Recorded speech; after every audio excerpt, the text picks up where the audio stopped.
Primera de Pedro 2, del 9 al 12.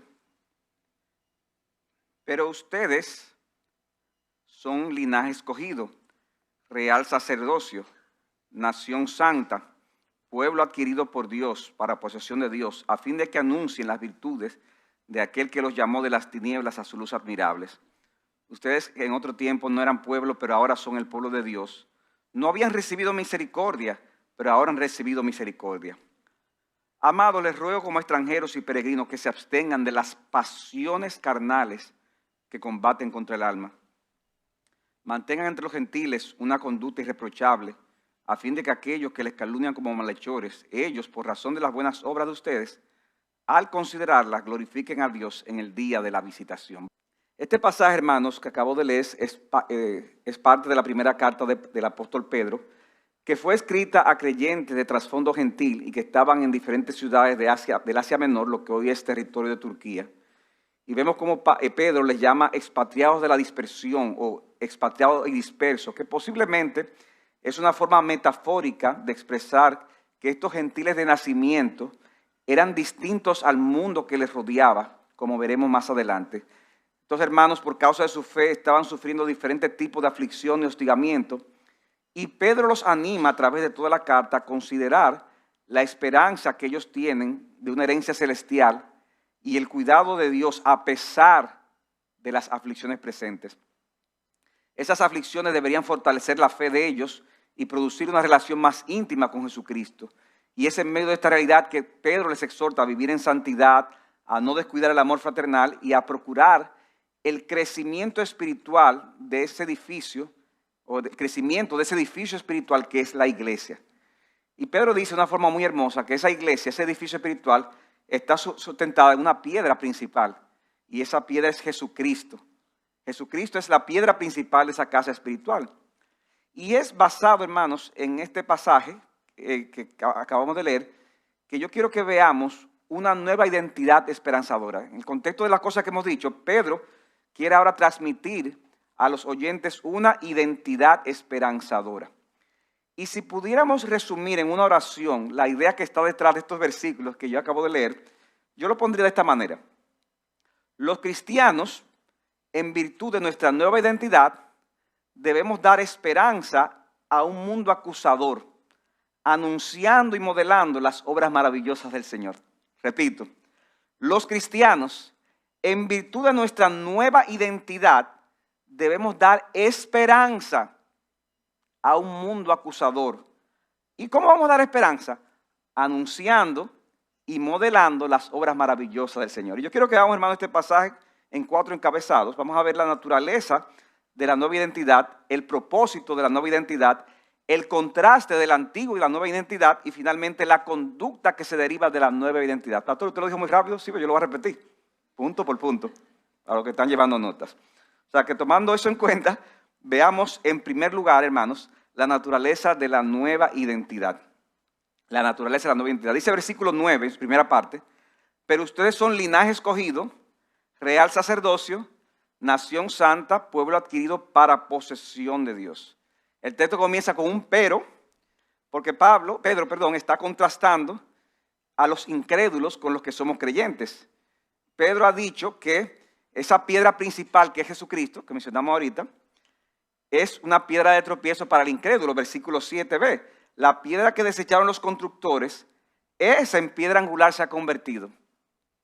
Y piedra de tropiezo y roca de escándalo. Oigan, o sea, Pedro dice, es una piedra preciosa, pero para los creyentes, ¿qué es Jesucristo para el incrédulo? Dice, es piedra de tropiezo y roca de escándalo. Pues ellos tropiezan porque son desobedientes a la palabra y para eso también estaban designados. Pero hermanos, no es igual con los creyentes. No estamos destinados a tropezar con esa roca. ¿Por qué? Porque nosotros los creyentes tenemos una nueva identidad. Y esa identidad o esa condición consta de 4 aspectos. Dice Pedro, somos linaje escogido, real sacerdocio, nación santa y pueblo adquirido para posesión de Dios. Y hermano, estas son 4 cualidades o características que pertenecían al pueblo de Israel. Dice en Éxodo 19, versículos 5 al 6, en el contexto de cuando Moisés está trayendo la ley al pueblo. Ahora pues, si en verdad escucháis mi voz, le dice Dios a través de Moisés, y guardáis mi pacto, seréis mi especial tesoro entre todos los pueblos de la tierra, porque mía es toda la tierra. Y vosotros seréis un reino de sacerdotes, real sacerdocio, ¿verdad? Y una nación santa. Estas son las palabras que le dirás a los hijos de Israel. O sea que vemos títulos que les pertenecían a Israel como nación, pero en virtud de la obra de Cristo, ahora, hermanos, pertenecen a nosotros, la iglesia. Por eso, hermanos, que nosotros no tenemos temor de decir que la iglesia es el Israel de Dios. Es el Israel del nuevo pacto. Porque todos los títulos que se le daban a Israel en el Antiguo Testamento se le aplican a la iglesia. ¿Eso es complicado? Eso no es complicado. Linaje escogido, dice Deuteronomio 10:15. Sin embargo, el Señor se agradó de tus padres, los amó y los escogió de entre todos los pueblos de la tierra. O sea, Dios escogió a Israel en el Antiguo Pacto. Y sabemos que fue una elección soberana. Él escogió a Abraham en vez del resto de su familia. Sal de tu tierra y de tu parentela, le dijo Abraham. Pero después escogió a Isaac en lugar de Ismael. Y luego escogió a Jacob en lugar de ¿quién? De Esaú. Y vemos que de ahí vienen las descendencias de Jacob, las 12 tribus de Israel. O sea que hay una elección soberana de Dios. Y cualquiera diría, bueno, pero a lo mejor es que Jacob era más bueno que Esaú. Bueno, yo creo que Esaú era un poquito más bueno que Jacob. Los dos eran pecadores. Y dice que a Jacob amé, más a Esaú que aborrecí. Y siempre me acuerdo de esa anécdota de la persona que fue donde Spurgeon. Le digo, yo no entiendo cómo ese pasaje, a Jacob amé, más a Esaú aborrecí. Y Spurgeon le dice, ¿qué tú no entiendes? ¿Cómo es eso de que a Esaú aborrecí? Y dice Spurgeon, no, eso yo lo entiendo. Y lo que yo no entendí fue cómo amó a Jacob. Dios es soberano en la elección. Y nosotros, la iglesia, somos linaje escogido. Como dice Sam Storm, independientemente de la etnia, los creyentes se han unido por la fe en Jesús para hacer un nuevo pueblo, una nueva raza. Este tipo de raza no tiene nada que ver con la etnicidad, precisamente porque es una raza compuesta por todas las etnias. Es una raza espiritual, una raza elegida, definida no por el color, no por la cultura, sino por el credo. Esta raza está definida por aquel en quien creemos, Jesucristo. Dice también real sacerdocio. Ese sacerdocio, que era un oficio del Antiguo Testamento, fue abolido por Cristo, porque ahora Cristo es nuestro sacerdote, nuestro sumo sacerdote. Ya no hay más sacerdotes en el sentido del Antiguo Testamento. Sin embargo, hermanos, hay un sentido en la que todos los creyentes en el Nuevo Pacto ahora somos sacerdotes. Y podemos traer ante Dios sacrificios espirituales. Es un real sacerdocio porque pertenecemos a Cristo como Rey y Él nos hace parte de su gobierno. Como dice Apocalipsis 1:6, oigan esto, Apocalipsis 1:6, Él hizo de nosotros un reino y sacerdotes para su Dios y Padre. O sea, hizo de nosotros un reino y nos hizo a todos sacerdotes. O sea que, hermano, tú eres sacerdote, yo soy sacerdote. Porque ofrecemos sacrificios espirituales agradables a Dios.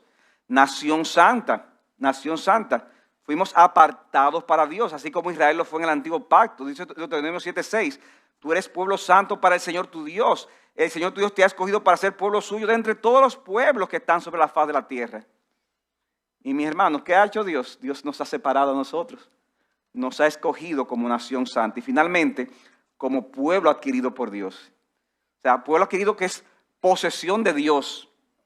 Le pertenecemos a Dios. Así como Israel era un pueblo santo que el Señor había escogido como posesión exclusiva, nosotros, la iglesia, no nos pertenecemos a nosotros mismos, sino que le pertenecemos a Dios.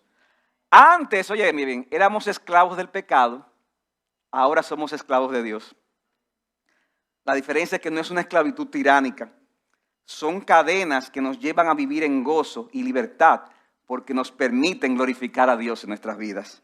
Como dice Tito 2:14, hablando de Cristo, quien se dio a sí mismo por nosotros para redimirnos de toda iniquidad y purificar para sí a un pueblo para posesión suya, celoso de buenas obras.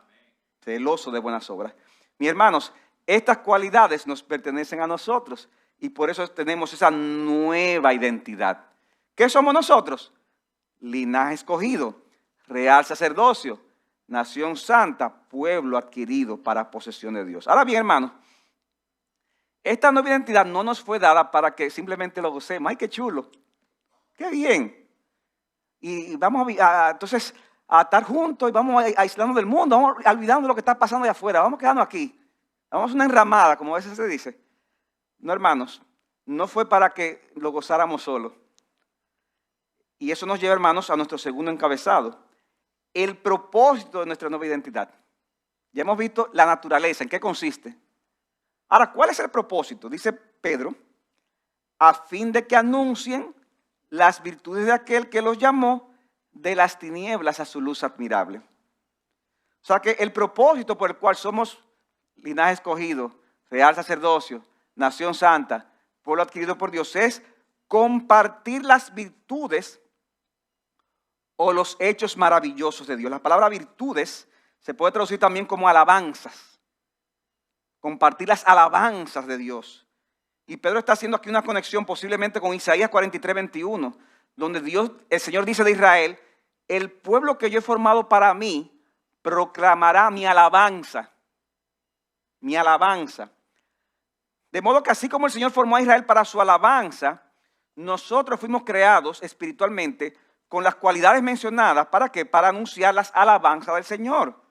Y hablar de las alabanzas del Señor es una forma de resaltar sus hechos maravillosos, pero con un sentido, hermanos, ¿sígueme bien? Con un sentido de adoración de nuestra parte. Ese sentido de adoración viene del hecho de que lo que estamos anunciándole a los demás es algo que ha ocurrido en nuestras propias vidas de una forma gloriosa. O sea, no es diciéndole, mira, déjame decirte algo que pasó en Francia. No, déjame decirte algo que pasó, que está pasando y que pasó en mi propia vida. El pasaje no dice simplemente anuncien las alabanzas o virtudes de Dios. El texto dice anuncia las virtudes de aquel que te llamó a ti de las tinieblas a su luz admirable. O sea, tú vas a compartir a otros lo que te sucedió a ti. ¿Y qué fue lo que te sucedió a ti? O lo que dice aquí el texto. Dios te llamó de las tinieblas a su luz admirable.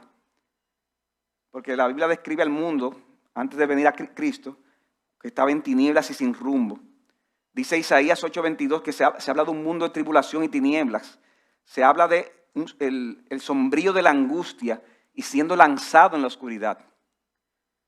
Así lo dice Isaías 8:22.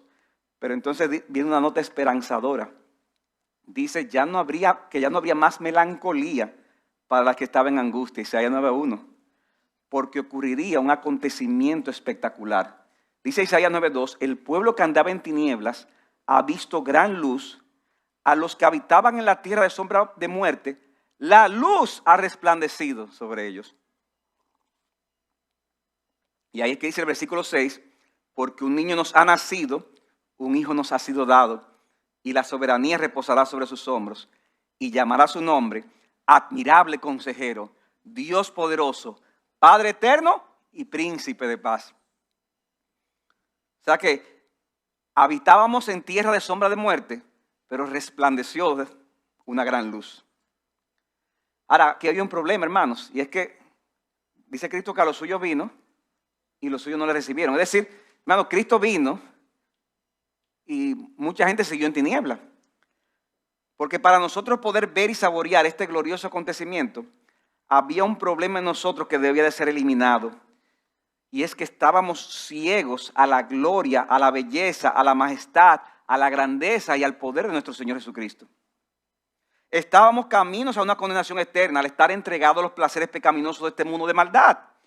O quizás viviendo en una moralidad farisaica, pensando que yo soy mejor que los demás hombres. Yo no mato ni robo. Entonces estábamos camino a una condenación, viviendo en esa moralidad o viviendo entregado a este mundo de placeres mundanos. Así estábamos todos nosotros. Pero de repente, hermanos, en un momento dado, comenzamos a ver una luz. Comenzamos a ver una luz, pero no una luz cualquiera, sino que era una luz que podíamos apreciar y admirar. Y de repente comenzábamos a odiar lo que antes amábamos y comenzábamos a amar lo que antes despreciábamos. Lo que antes era aburrido, ¿sabes lo que venía a la iglesia por 1 hora y media? A repetir la misma canción, chiquichín, chiquichín. Y ahí por 45 minutos, 50 minutos, 55 minutos, una gente hablando, un monólogo. Un monólogo. En el 2022. ¡Qué aburrido! Pero de repente nos lo encontrábamos muy interesante. Lo que antes era aburrido comenzó a interesarnos y lo que antes desechábamos, ahora lo abrazábamos. ¿Y qué fue lo que pasó? Mira, yo te voy a decir lo que no pasó. No fue que tú te diste cuenta que tú eres un genio. Wow, que yo soy un campeón. Y me di cuenta, no.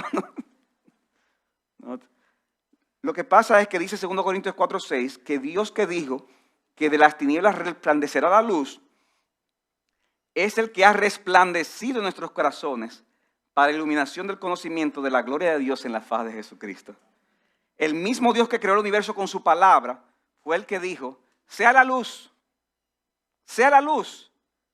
Rafael, sea la luz sobre Rafael. O sobre cualquiera de ustedes aquí. Y de repente, ese poderoso llamado de Dios se hizo efectivo en tu corazón, mi hermano.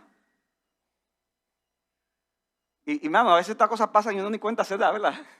Uno se entera después. Uno oye estas cosas, hermano, y oye este texto y dice, wow. O sea, que para yo salvarme, Dios tuvo que decir, sea la luz. Sí, hermano, eso es lo que estoy diciendo. Y la luz vino, y la luz vino. Y el mismo poder con el que Dios creó el universo fue el mismo poder con el cual te salvó en ese momento. Gloria a Dios por eso. Y hermano, yo quiero aclarar aquí, porque a veces puede haber confusión, que esa experiencia de conversión no siempre se da igual en todas las personas. Hay personas que creen que para que haya una conversión tiene que haber una decisión. Yo tengo que repetir una oración, que alguien me diga que la haga. No, hermano, no necesariamente. Dios tiene formas diferentes de salvar. Hay personas que pueden identificar el momento exacto de su conversión, ¿verdad? Mire, pastor, yo me convertí el 5 de mayo del 1995 a las 7:15 de la noche. Yo, wow. Gloria a Dios. Habemos otros que no sabemos exactamente el día que nos convertimos. Pastor, cuidado si tú no se convirtió entonces. Sí, yo me convertí. Sí, yo me convertí. Hay personas que pueden identificarlo, hay otros que no. Y dentro de los que pueden identificarlo, hay conversiones que son dramáticas. Wow, yo me iba a tomar un veneno y ahí apareció un evangélico y oró por mí. Y me convertí ahí mismo llorando. Y, wow. Hay otras historias que son como más aburridas, ¿verdad? Que uno dirá, la mía no tiene como nada de especial. Yo recuerdo cuando estaba leyendo la autobiografía de C.S. Lewis. Wow, pero qué interesante esa autobiografía. Cómo ese señor de ser religioso se hizo ateo. Y de ateo hubo una crisis, volvió como un proceso poco a poco hasta que después dijo que creía en Dios, después que estaba medio convencido. Después, es fascinante, hermano, leer esa historia. Y yo estoy diciendo, ¿y cuándo que va a llegar la conversión? Y llegué al último capítulo. Bueno, tiene que ser una conversión impresionante, ¿verdad? Porque un libro, y yo estoy leyendo y estoy avanzando. Y yo, ¿qué es lo que pasa? Y dice él, mira, yo no sé qué pasó. Yo lo que sé es que un día salí de mi casa y llegué al zoológico y llegué con un gozo. Y ya, ahí se quedó, terminó la historia ahí.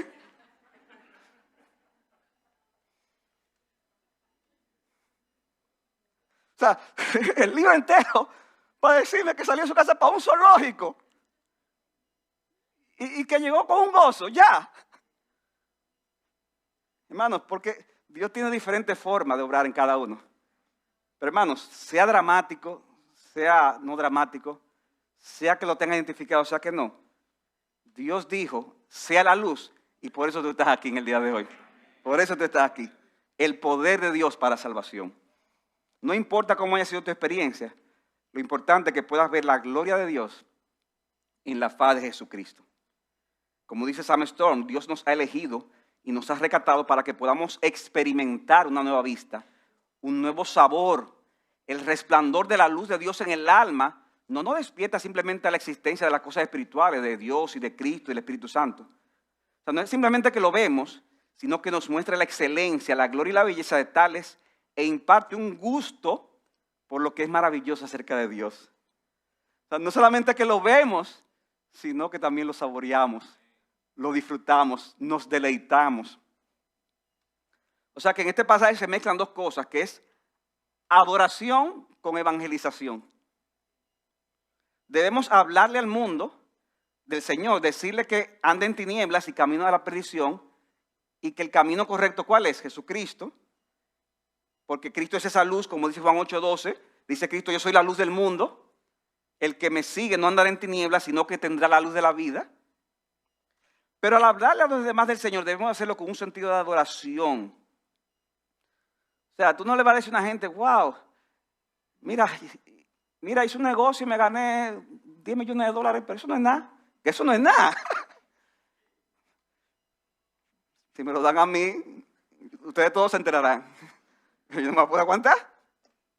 Pero no lo esperen, por si acaso. Mano, es cuando tú tienes algo valioso, precioso, que te sorprende, que te impresiona, ¿qué es lo que tú haces? ¿Qué es lo que tú quieres hacer? Hablarlo, compartirlo con otros. Lo mismo, hermanos, es tesoro incalculable que es Jesucristo, que es Dios. Salmo 16:11, en tu presencia hay plenitud de gozo, en tu dieta deleites para siempre. ¿Y qué tú debes hacer? Anunciar a otros con ese sentido de adoración para decirte, mira, yo era ciego, yo era un ciego, pero ahora veo. Yo estaba perdido, pero ahora fui hallado. Yo era un muerto, pero ahora he sido resucitado por Jesucristo. Y el apóstol Pedro, hermanos, pasa a reiterar entonces cuál es ese privilegio que tenemos de haber sido llamados de la tiniebla a la luz. Y eso nos lleva al tercer encabezado, el contraste entre la antigua y la nueva identidad. O sea, hemos visto la naturaleza, en qué consiste. Hemos visto el propósito para anunciar. En tercer lugar, vamos a ver el contraste entre la antigua y la nueva identidad. Dice versículo 10. Primera de Pedro, capítulo 2, versículo 10. Ustedes en otro tiempo no eran pueblo, pero ahora son el pueblo de Dios. No habían recibido misericordia, pero ahora han recibido misericordia. O sea, Pedro, hermanos, está usando estas palabras para recordarles a ellos el hecho de que, mira, no te olvides de lo que tú eras antes. Aunque tú tengas 10 años de convertido, 20 años, 30 años, 40 años, no te olvides de lo que tú eras antes. No te olvides de lo que Dios hizo contigo. Y la idea del texto es, como dice una traducción, ustedes antes ni siquiera eran pueblo. O sea, tú dices que tú no estabas en esto. Tú estabas fuera de recibir esta bendición. ¿Por qué? Porque estábamos excluidos del pueblo de Israel. Aquí somos gentiles todos, o casi todos, que es gentil. En el sentido de la escritura, Antiguo Testamentario, una persona que no era del pueblo de Israel. Y Pedro está diciendo, ustedes ni siquiera eran del pueblo de Israel. Y del pueblo de Israel pocos se salvaron. Pero imagínate si se salvaron poco, imagínate los que estaban fuera de Israel. Y sin embargo dice, pero ahora ustedes son el pueblo de Dios. Ahora son el pueblo de Dios. Antes estaban ajenos a la misericordia de Dios. Estábamos bajo la ira justa de Dios. Pero ahora hemos recibido misericordia de Dios. Hermano, tú ves que no es porque tú eres un campeón, ni porque tú eras mejor que nadie. Hermano, tú recibiste la misericordia de Dios. Porque Dios dijo, sea la luz. Y la luz fue. Y si Dios no lo hubiera hecho, tú estuvieras muerto en tus delitos y pecados. Tú estás aquí por Dios y por nadie más. Se nos dio lo que no merecíamos, el favor de Dios por la obra de Cristo. Y esta declaración alude a Oseas 2:23, donde dice, le sembraré para mí en la tierra y tendré compasión de la que no recibió compasión. Fíjame, tendré compasión de la que no recibió compasión y diré al que no era mi pueblo, mira, tú eres mi pueblo. Tú eres mi pueblo. ¿Y cuál va a ser la respuesta? Dice, y tú le dirás, y tú eres mi Dios.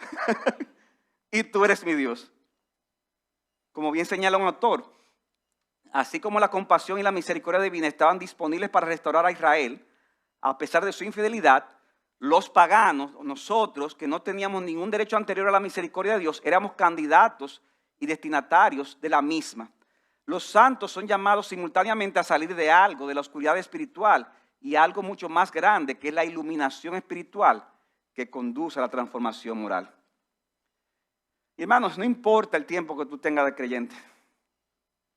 Hay gente que piensa que esto se aplica, wow, esto se aplica para los que eran impíos y andaron mucho en el mundo. Entonces se ha convertido, wow, hasta yo. Mira, mi hermano, en la medida que tú entiendes más la palabra, entiendes más el evangelio, entiendes más lo que costó el sacrificio de Cristo, tú te pudiste haber convertido a los 5 años de edad. A los 5 años de edad.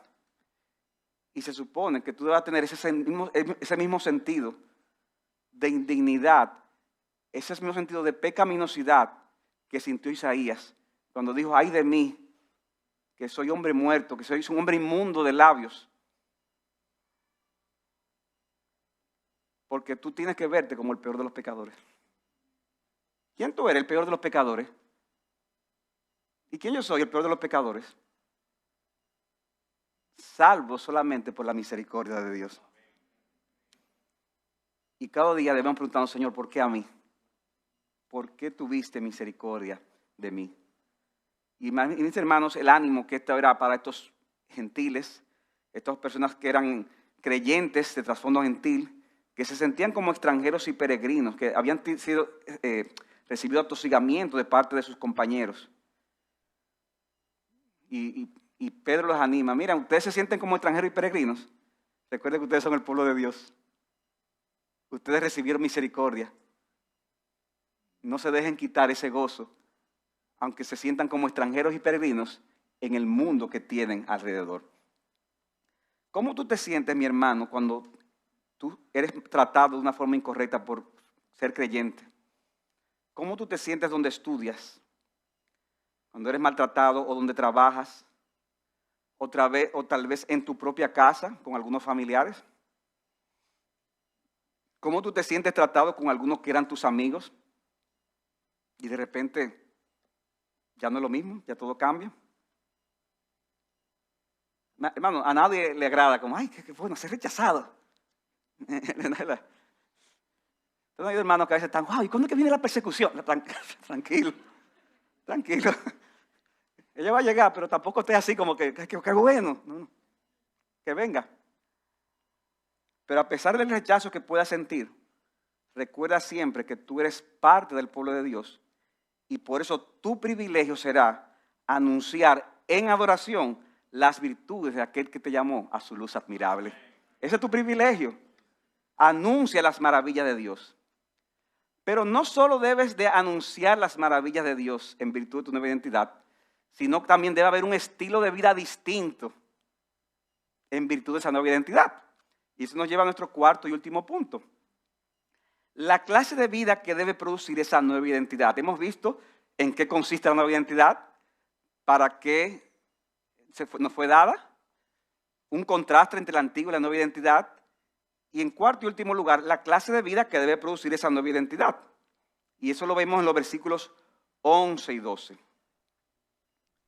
Y hermanos, aunque Pedro está dando una orden aquí, en lo que va a decir en estos versículos, nosotros vemos esta forma tierna en la que él habla.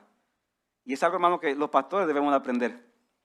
Hermano, los pastores tenemos que llamar a salvación y llamar a la santificación. Y es una orden dada por Dios. Pero debe ser hecho de corazón, con amor, con compasión. Y como dice Pedro, amados, yo les ruego. ¿Pero cómo que les ruego? Pues yo le ordeno. Sí, hermano, pero es un pastor que ama a sus ovejas y que le importa lo que está pasando y que se preocupa por el camino al cual van a terminar si no siguen esa orden. Y por eso le dice, amados, yo les ruego como a extranjeros y peregrinos. Y Pablo, hermano, está una vez más recordando, ellos están en un mundo de maldad. ¿Y qué pasa cuando tú estás en un mundo de maldad? Que tú estás en un sitio que tú dices, pero esto no es lo que a mí me gusta, que tú te sientes como extraño. Tú dices, esta no es mi casa, yo estoy incómodo aquí. Yo estoy como un extranjero que está haciendo un peregrinaje. Un peregrinaje. ¿Y cuál es el fin de ese peregrinaje? Dice Hebreos 11:13, hablando de los patriarcas, todos estos murieron en fe, sin haber recibido las promesas, pero habiéndolas visto desde lejos y aceptado con gusto, confesaron que eran extranjeros y peregrinos sobre la tierra. O sea, los patriarcas, que eran Abraham, Isaac, Jacob, dice que se veían como extranjeros y peregrinos y lo confesaron con gusto. Y sigue diciendo Hebreos, porque los que dicen tales cosas claramente dan a entender que buscan una patria propia. O sea, ellos estaban claros, no, esta no es la patria. No, pastor, claro, ellos estaban esperando un momento para poder volver a Israel, a Palestina, a la tierra prometida. ¿Verdad que sí, pastor? Versículo 15. Y si en verdad hubieran estado pensando en aquella patria de donde salieron, ellos habrían tenido la oportunidad de volver. No era en esa tierra. Dice el 16, pero en realidad ellos anhelan una patria mejor. ¿Y cuál es? Dice aquí, la celestial. La patria celestial. Por lo cual Dios no se avergüenza de ser llamado Dios de ellos, pues les ha preparado una ciudad. Y hermano, esa ciudad no está en Medio Oriente, esa ciudad está en el cielo. Y dice Apocalipsis que descenderá hacia la tierra. Y como extranjero de este mundo, al igual que los patriarcas, pero con una nueva identidad, al ser linaje escogido, real sacerdocio, nación santa, pueblo adquirido por Dios, no solo debemos de anunciar, sino que debemos de vivir. Óyeme bien, hermanos. Vivir a la luz de las virtudes de Dios. Pedro dice, absténganse de las pasiones carnales que combaten contra el alma. Wow. Hermano, yo me he sentido convicto de pecado con este pasaje y le he tenido que pedir perdón al Señor. Porque yo siento que no vivo a la luz de un mandamiento así. Y aquí hay un llamado, hermanos, a la santidad práctica. Nosotros fuimos santificados cuando nos convertimos. En un sentido, dice Gálatas 5:24, que los que son de Cristo han crucificado la carne con sus pasiones y deseos. Decir que somos cristianos sin experimentar esa realidad de alguna manera puede reflejar que no hay verdadera conversión en tu vida o en mi vida. Pero es importante que actuemos conforme a lo que ya somos. Y eso significa en sentido negativo, hermanos, que no debemos de alimentar las pasiones carnales que llevamos dentro de nosotros y que hacen guerra contra tu alma para hacerte caer. Cito de nuevo a Sam Storm. Estas pasiones carnales no son meramente pecados sexuales, sino todos los deseos característicos de la humanidad caída, ya sea la avaricia, la lujuria, el chismorreo, el orgullo. Hermano, aquí hay muchas cosas incluidas. Tal mandato implica que los deseos internos no están más allá de nuestro control. Es que yo no me aguanto, pastor. Es que yo no me aguanté de decir eso que no debí decir. No. Dice, ese texto asume que eso no está fuera del control. Algo a lo que debemos consentir y ceder. No. Deben ser controlados conscientemente a través del poder del Espíritu que mora en ellos. Se nos exhorta no solo a abstenernos de la expresión externa del deseo, sino a matar ese deseo. A matar ese deseo. Como dice Romanos 13:13, andemos decentemente como de día, no en orgías y borracheras, no en promiscuidad sexual y lujurias, no en pleitos y envidias. Antes bien vístanse del Señor Jesucristo y no piensen para proveer para las lujurias de la carne. ¿Saben que la lujuria no solamente es pecado sexual, aunque lo incluye? La lujuria se manifiesta en la envidia, en el chisme, en la borrachera, en todas esas cosas. Y hermanos,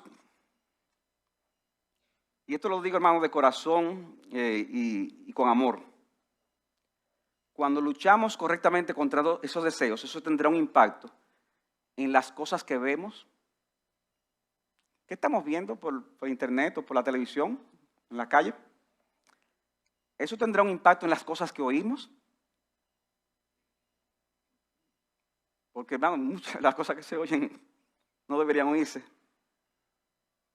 En las cosas que hablamos, porque hay conversaciones, hermanos, que no son edificantes. Eso se va a manifestar en la ropa que usamos. Ay, pastor, no toque esa tecla. ¿Cómo que no la toque? Es una implicación clara del texto. Nosotros predicamos hace varios meses acerca de la modestia en el vestir. Y espero que todos los miembros de la iglesia lo hayan oído, o si no lo han oído, que lo oigan. Pero no sé, hermanos, a veces podemos oír algo, decir amén a eso, Y en la práctica, ¿qué pasó? ¿Qué pasó con el amén en la práctica? Algo como que no cuadra. ¿Han visto esta gente, verdad, que suben fotos en las redes? Totalmente escandalosas. Y lo que ponen la gloria de Dios. ¿La gloria de qué?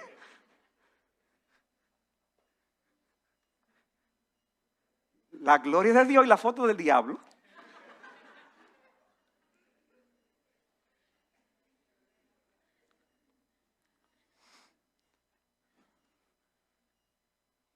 Y hermanos, aquí no venimos y no somos una iglesia, ¿verdad?, orientada como a poner reglas y sino hablar al corazón. Ahora, hay gente que le encanta eso. Ay, me gusta que hablen el corazón, porque lo importante es el corazón. Sí, pero el corazón, si se habla del corazón, eso va a tener un impacto en tu vida, ¿verdad? Porque si del corazón sale todo el pecado y yo trabajo con mi corazón, ¿qué va a pasar? Que externamente eso va a tener un cambio. Y hermanos, podemos tener estilos, gustos, pero hermanos, hay cosas que no se deben de ver. Hay cosas que no se deben de hablar. Hay cosas que no se deben de oír. Hay ropa que no se debe de usar. Pastor, ¿y cómo yo lo sé? Pregúntale a una hermana más piadosa y que te pueda orientar, porque a veces puede haber confusión en ese sentido. Hay gente que también son muy simples. Pregunta. Porque acuérdense, hermanos, que la iglesia somos todos y nos necesitamos unos a otros. O sea, hermanos, ¿qué ha estado predicando el pastor Saladín todos estos meses? Que nos necesitamos unos a otros. De verdad que es muy bonito decirlo. Ay, pero en la práctica no se metan con mi mundo. Hermanos, aquí el llanero solitario, por si acaso, el llanero solitario no es cristiano. Porque no se puede ser cristiano y solitario. No se debiera ser. Si se convierte, va a dejar de ser el llanero solitario. Nos necesitamos unos a otros. Y yo necesito, hermanos, y yo a veces he tenido que pedir consejo, hermano, ¿qué usted opina de esto? Y usted necesita también pedir consejo, hermana, ¿qué tú opinas? Debemos luchar contra estos deseos, las cosas que oímos, las personas con las que nos relacionamos. Hermanos, hay que predicarle a todo el mundo. Pero hay personas, hermanos, que no es saludable que tú estés cerca de ellas. Dice un texto, las malas compañías corrompen la buena costumbre. Pastor, pero el texto dice las malas conversaciones, así en la Reina Valera, en las Américas dice las malas compañías, es lo mismo. Las malas compañías corrompen la buena costumbre. ¿Con quién tú te estás juntando? ¿Con aquellos que te van a acercar más a Dios? ¿O aquellos que te van a alejar de Él y te van a hacer vivir en estas cosas? Miren qué interesante, hermanos, que esa santidad interna, ese batallar con las pasiones carnales, va a tener un impacto externo. Porque lo que decía ahorita, hay gente que dice, no, a mí que nadie me juzgue, porque lo importante es mi corazón. Sin embargo, dice Pedro, en el versículo 12, mantengan entre los gentiles una conducta irreprochable. O sea que lo que es interno, que es la esencia, va a tener un impacto externo. O sea que lo externo no es que no sea importante. Es que tiene que partir de lo interno. Pero Pedro dice, Pedro no se queda ahí diciendo combátelo y punto. No, combátelo y mantén entre los gentiles una conducta irreprochable. Una conducta ejemplar, en otras palabras. Sobre todo ante las falsas acusaciones. Porque Pedro dice que con el buen testimonio de los creyentes, eso pudiera tener un efecto positivo en esos que te acusan. Oye eso, versículo 12, segunda parte. Mantengan entre los gentiles una conducta irreprochable a fin de que aquellos que les calumnian como malhechores, o sea, no eran unos impíos tranquilitos, no eran fáciles, eran hostiles. En aquellos que os calumnian como malhechores, ellos, por razón de las buenas obras de ustedes, al considerarlas, glorifiquen a Dios en el día de la visitación. Wow. O sea, al ver a algunos inconversos las buenas obras de los cristianos, dejarían de hacer dichas acusaciones y en cambio glorificarían entonces a Dios al ver vuestras buenas obras, como dice Pedro, en el día de la visitación. Y muy posiblemente esto significa que el buen testimonio cristiano sería usado como instrumento de salvación para algunos. glorificando ellos a Dios en el día final. No todos lo harán, algunos será para condenación, pero Dios usará ese buen testimonio para que algunos que acusan, esa acusación se convierta más bien en un motivo de alabanza de las maravillas de Dios. Y hermano, qué hermoso es ver a algunos que antes nos aborrecían, que nos acusaban de distintas cosas, fanáticos, legalistas, estrechos de mente, al ser impactados con el testimonio de algún cristiano, terminan convirtiéndose en trofeos de la gracia de Dios. Yo sé que aquí hay algunos. Hermanos, que el Señor nos ayude a anunciar y a modelar las virtudes y la gloria del Señor para la salvación de muchos y para la gloria de su nombre. Hermano, yo quiero concluir este mensaje con lo siguiente. Si tú eres un creyente y al escuchar estas cosas tú te has sentido convicto de pecado, porque quizás no has sido diligente en anunciar este mensaje, o no lo has hecho con un sentido de adoración, o no has batallado como debieras con esas pasiones carnales que batallan contra el alma, o no has tenido una conducta irreprochable ante el mundo. Si tú te has sentido convicto de pecado, entonces bienvenido al club. Yo te animo a que tú busques hoy el perdón de tus pecados. Busca hoy el perdón de tus pecados. Porque este mensaje yo lo traje para ti. Pero para mí va así, para ti, para el lado, pero para ti. Y yo quiero que tú salgas de aquí animado, a pesar de lo que hemos dicho. Porque nuestro Señor Jesucristo pagó en la cruz por todos tus pecados, incluyendo lo que tú cometiste ayer, incluyendo lo que tú cometiste hoy, y posiblemente lo que tú has cometido estando sentado aquí. Cristo pagó por todos tus pecados, de modo que eso debe animarte a confesarlo sabiendo que Él te perdonará y tú podrás con su gracia entonces hacer los cambios necesarios en tu vida para que vivas más a la luz de estas cosas. O sea, no es por ser buena gente que tú vas a entrar, es por la obra de Cristo en la cruz del Calvario. Y ya Él pagó por eso. Lo que necesitamos es el perdón de Dios. Pero cuando se da ese perdón, entonces ¿qué va a venir después? El cambio. Una vida en consecuencia a eso que el Señor ha hecho en nosotros. Por eso te digo, mi hermano, lucha con todas tus fuerzas para crecer en estas cosas. Busca amistades que te estimulen a avanzar en tu vida cristiana, pero siempre descansa en la obra de Cristo como tu única aceptación delante de Dios. Pero es posible que tú estés aquí o estés oyendo este mensaje y no has experimentado la gracia salvadora de Dios. Y por eso no puedes ver las obras maravillosas de Dios. ¿Qué es lo que están hablando? La maravilla. ¿Cuál maravilla? Yo veo un grupo de gente sentado aquí, cantando y un monólogo. Porque hay ceguera espiritual. No puedes ver las maravillas de lo que hemos dicho. Estás viviendo para tu propia carne. Y mi amigo, yo te animo a que no desperdicies tu vida viviendo de esa manera. Porque eso no va a llenar las necesidades de tu alma y te llevará camino a la destrucción eterna. Aunque ese es el camino que toma la mayoría, no vale la pena tomarlo. Dice Mateo 7:13, Cristo, entren por la puerta estrecha, porque ancha es la puerta y amplia es la senda que lleva a la perdición, y muchos son los que entran por ella. Wow. Pero estrecha es la puerta y angosta es la senda que lleva a la vida, y pocos son los que la hallan.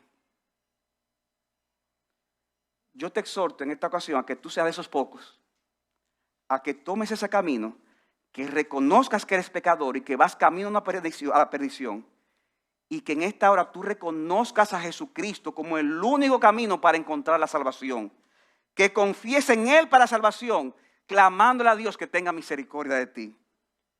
No importa cómo tú hayas vivido, no importa cómo tú hayas vivido. Hay personas que piensan, oye, este es un mensaje bueno para el que ha estado perdido. Sí, para ti. Porque todos hemos estado perdidos, ya sea que hayamos vivido entregado al mundo, o ya sea que nunca hayamos roto un plato, ya sea que hayamos nacido en un hogar disfuncional, o hayamos nacido en el seno de un hogar cristiano, con todos los beneficios que eso tiene. Tú necesitas la misericordia de Dios en Jesucristo.